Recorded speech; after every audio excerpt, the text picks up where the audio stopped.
Mr. Speaker, ladies and gentlemen, if Hollywood was as easy as opposition side portrays it to be, then everyone would be successful. The reason why we're having this debate to begin with is because these actors can't do everything everywhere all at once because there's a scarcity of what they're able to do. Meaning, if they take on a particular role that is centered around their particular identity, then that means they can't take on any other kind of role at the same time.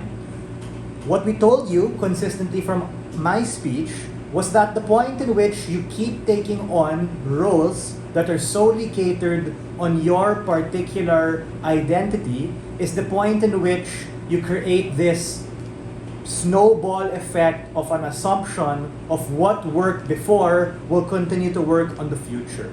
There are a couple of reasons why their side cannot take this debate. The first is in terms of actor interest. Where is their career ultimately best upheld in terms of trajectory? Because these careers are dynamic. It's not about what will work now, it's about where we can best future-proof and protect them in the future. And we tell you that simply it's because on our side, there's just less risk when you actually are open to a multitude of roles. Why does it become worse when you actually keep taking on roles centered on your identity?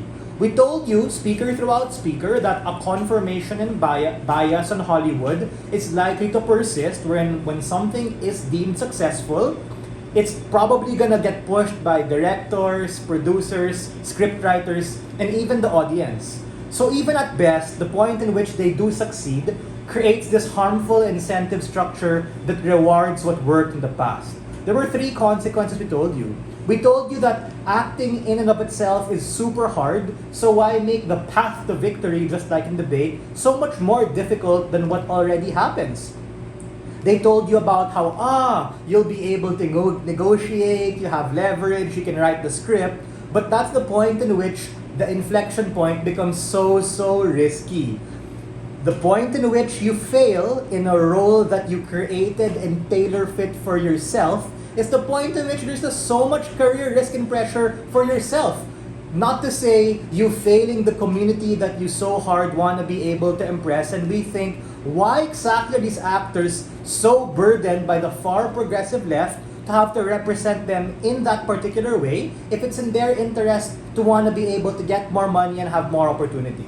Secondly, we think that if it's so prominent, if these people are so good, then why not give them a chance to do other things, right? Secondly is in terms of a scenario analysis. How exactly does Hollywood work and what happens? Because prominence or fame does not equal skill, and that doesn't necessarily equate to success because there are so many different reasons as to why something would fail or not fail.